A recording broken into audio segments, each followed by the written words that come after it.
নমস্কার বন্ধুরা, আমার শখের রান্নাঘরে সবাইকে অনেক স্বাগত জানাই। আজ আমি আবার চলে এসেছি নতুন একটা ভিডিওর সাথে। আশা করি সবাই খুব ভালো আছেন, সুস্থ আছেন। আজকের রেসিপির নাম হচ্ছে বাটার চিকেন। খুব লোভনীয় একটি রেসিপি চিকেনের।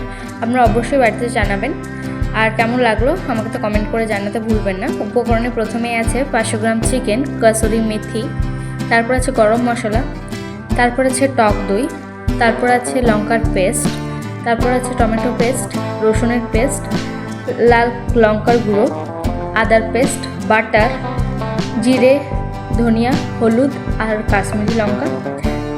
তারপর আমাদের আছে ফ্রেশ ক্রিম। ঠিক আছে, তারপর আমরা চিকেনটাকে কিন্তু ম্যারিনেশন করে নেব। প্রথমে চিকেনের উপর দিয়ে দেব 2 চামচ গরম মশলা গুঁড়ো,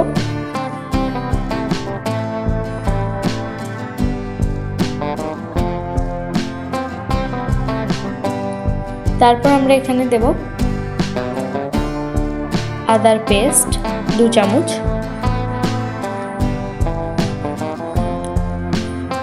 তারপর আমরা দেব রসুনের পেস্ট 2 চামচ, আর দেব যে হলুদ, জিরে, ধনে আর লাল লঙ্কার গুঁড়োর যে পেস্ট গুঁড়ো ছিল সেটা দিয়ে আমরা ভালোভাবে ম্যারিনেশন করে নেব।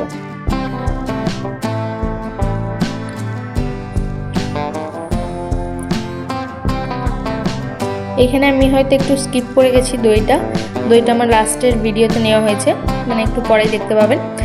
এইটার সাথে কিন্তু আপনারা 4 চামচ দইও অ্যাড করবেন, টক দই দেওয়ার পর আমরা ভালোভাবে ম্যারিনেশনটা কিন্তু করে নেব।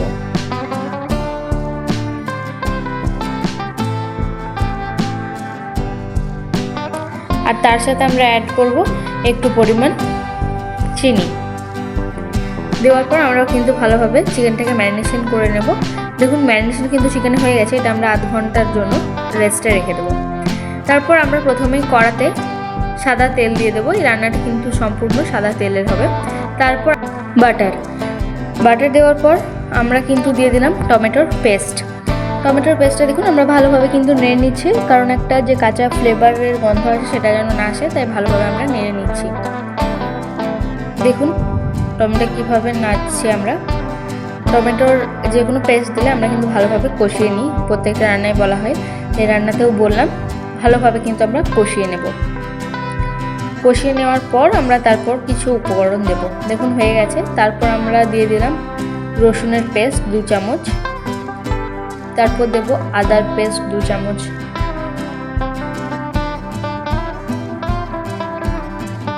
আর দেব কাশ্মীরি লঙ্কার গুঁড়ো, সাথে 1 চামচ লঙ্কার পেস্ট। আপনারা যদি ঝালটা বেশি চান তো কাঁচা লঙ্কাটা পেস্ট বাড়াতে পারেন। তারপর আমরা এখানে দিয়ে দিলাম 2 থেকে 3 চামচ মতো গরম মশলার গুঁড়ো। দেওয়ার পর আমরা দেখুন ভালোভাবে কিন্তু মশলা কষিয়ে নিচ্ছি, ততক্ষণে আমাদের মশলার মধ্যে তেল ছেড়ে আসছে, কষানো হচ্ছে। যেটা আপনাদেরকে প্রত্যেকটা রান্নায় বলে থাকি যে কখন বুঝবেন রান্নাটা হয়ে গেছে, মশলা কষানো হয়ে গেছে, যখন দেখবেন মশলা থেকে পুরোপুরি তেল ছেড়ে দিয়েছে তখন জানবেন হ্যাঁ আমাদের মশলা কষানোটা রেডি হয়ে গেছে। দেখুন আমরা কিন্তু ভালোভাবে কষিয়ে নিচ্ছি। আর এই রান্নাটা কিন্তু খুবই লোভনীয়। এটা আপনারা রুটি, নান, পোলাও, ভাত যারই সাথে খাবেন খুব সুন্দর লাগবে। কিন্তু আমি প্রিফার করবো আপনাদেরকে, এটা যদি আপনারা রুটি, নান বা পোলাও এর সাথে খান সেটা তো একদম পারফেক্ট কম্বো হবে এটার জন্য। আর ভাতের সাথে খেলে অবভিয়াসলি ভালো লাগবে, কিন্তু এগুলো একটু হয় না একটা হিট কম্বো, সেরকম একটা লাগবে। আপনারা অবশ্যই এগুলোর সাথে ট্রাই করবেন। আর কেমন লাগলো রান্নাটা অবশ্যই কমেন্ট করে জানাবেন। দেখুন আমাদের মশলার মধ্যে কিন্তু প্রায় তেল ছেড়ে এসেছে, দেখতেই পাচ্ছেন। মশলাটা কিন্তু অলমোস্ট হয়ে যাচ্ছে। আমরা আরও ভালো করে দেখে নিচ্ছি যে মশলার মধ্যে কিন্তু পুরো তেল ছেড়ে এসেছে।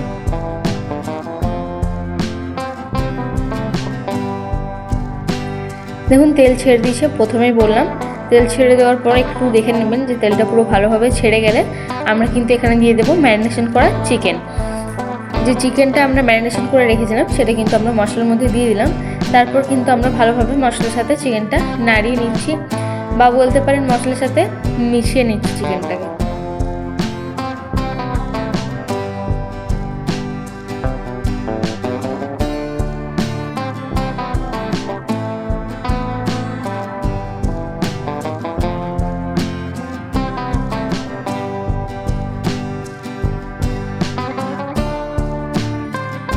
দেখুন চিকেনটার সাথে মশলাটা কিন্তু আমাদের ভালোভাবে মাখানো হয়ে গেছে বা মেশানো হয়ে গেছে, যেটাই বলবেন।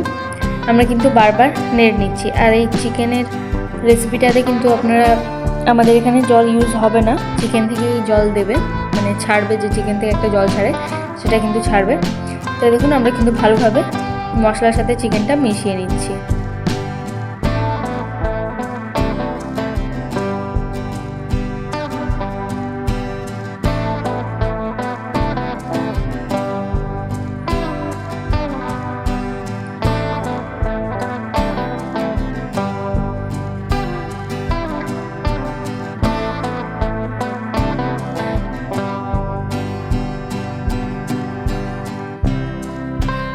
দেখুন চিকেন থেকে কিন্তু তেল ছেড়ে দিয়েছে, আবার দেখতে পাচ্ছেন এখানে কিন্তু কষানোটা খুব ভালো করে হচ্ছে। দেখুন নিজেই কিন্তু একটু একটু করে জল ছাড়ছে চিকেন থেকে, আপনারা হয়তো রান্নার মধ্যে বুঝতে পারবেন, একটু একটু করে চিকেন থেকে কিন্তু জল ছাড়বে। আর এইভাবে কিন্তু আপনাদেরকে চিকেনটা পুরোটা কষিয়ে নিতে হবে।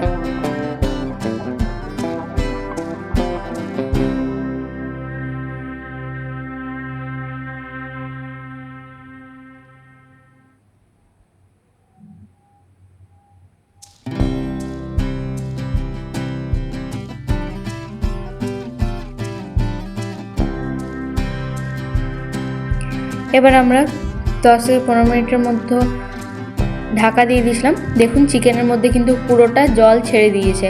এইভাবেই ঢাকা দিলে কিন্তু দেখতে পাবেন চিকেনের মধ্যে কিন্তু নিজেই জল ছেড়ে আসছে। আর আমরা কিন্তু এখানে কোনো জলের ইউজ করিনি, আপনারা দেখতেই পেলেন চিকেন থেকে কিন্তু খুব সুন্দর একটা জল ছেড়েছে। আর সেই জলের মধ্যে কিন্তু পুরোটা রান্নাটা প্রসেসিংটা হবে, দেখতেই পাচ্ছেন আবার জল ছেড়েছে। আর এর মধ্যে তেলও কিন্তু ছেড়ে এসছে চিকেনের মধ্যে। এরপর আমরা কিন্তু দেব নুন। আগে কিন্তু নুন দেব না, আগে চিকেন থেকে জলটা পুরো বেরিয়ে যাবে রান্নার সময়, তারপরে আমরা চিকেনে নুনটা ব্যবহার করব। দেওয়ার পর আমরা কিন্তু ভালোভাবে নাড়িয়ে নিচ্ছি। দেখুন নিজেই কিন্তু জল ছেড়েছে। আর যখন আমরা 15 মিনিটের জন্য ঢাকা দেবো তখন কিন্তু হালকা আঁচে দেবেন, মানে ধিমি আঁচে, মিডিয়াম আঁচে দিলেই হবে। দেখবেন খুব সুন্দরভাবে চিকেন থেকে জল ছেড়ে এসেছে। এরপর কিন্তু আমরা ভালোভাবে নাড়িয়ে নিচ্ছি।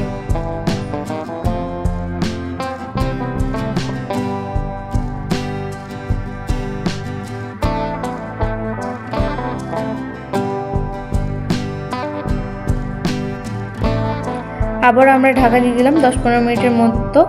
তারপর দেখুন আরও ভালো জল ছেড়ে দিয়েছে। আপনারা মশলার মধ্যে বুঝতেই পারছেন যে তারপর কিন্তু মশলাতে আরও ভালো জলটা ছেড়ে এসেছে চিকেনের মধ্যে।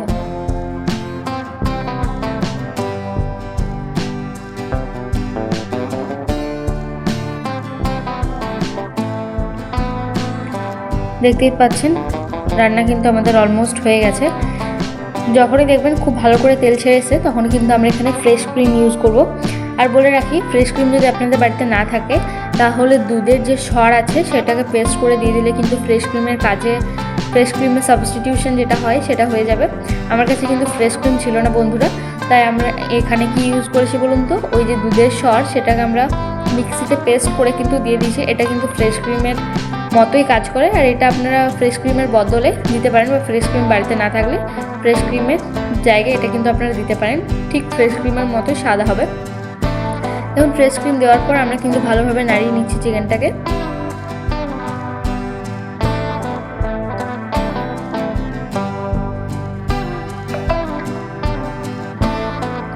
তারপর আমরা এখানে কাসুরি মেথি নিয়েছি। কাসুরি মেথি নেওয়ার পর আমরা কিন্তু হাতে করে রগড়ে বা ঘষে যেভাবে আমরা ছড়িয়ে দিই সেভাবে কিন্তু দিয়ে দিলাম। দেওয়ার পর আরও ভালো করে নাড়িয়ে নিচ্ছি। আর বন্ধুরা বলে রাখি, এই কাসুরি মেথির সেন্টটা কিন্তু খুব ভালো লাগবে, এই ফ্লেভারটা খুব ভালো দেবে রান্নার সাথে, অবভিয়াসলি আপনারা কিন্তু দেবেন। এরপর আমরা কিন্তু দিয়ে দেব 1 চামচ মতো বাটার। তারপর 10 মিনিট ঢাকা দিয়ে রেখে দিলে আমাদের চিকেন কিন্তু রেডি। আর আমার রান্নার ভিডিও যদি ভালো লাগে তাহলে অবশ্যই like, comment, share and subscribe করতে ভুলবেন না। আর সবাই ভালো থাকবেন, সুস্থ থাকবেন। আজ আসি, আবার আসবো নতুন কোনো ভিডিও নিয়ে। Bye, stay tuned.